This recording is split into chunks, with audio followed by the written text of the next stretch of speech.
परिषद प्राथमिक शाळा बलसा बुद्रुक मी आज या महावाचन 2024 उत्सव यामध्ये सहभाग घेतलेला आहे। तर मी प्राण्यांच्या कथा हे पुस्तक वाचलेले आहे।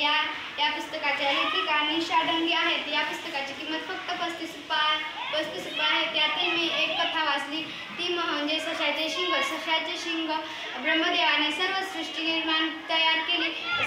ब्रह्मदेवाने ठरवले की सशाला पण आपण तयार करायचे, म्हणून त्यांनी आधी पाय, नंतर पोट, नंतर पाठ, छोटी शेपूट, डोळे, नाक, तोंड आणि छोटेसे डोके लावले आणि सुंदर डोके लावले। त्याप्रमाणे ससा तयार केला।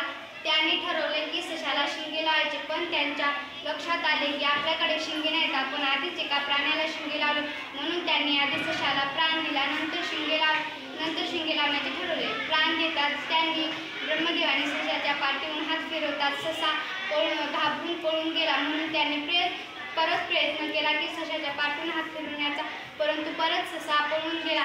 नंतर त्यांनी पृथ्वीवर सशाला बिना शिंग्याचेच पाठवले। अशा या गोष्टीत सांगितलेली आहे। धन्यवाद। नाईस।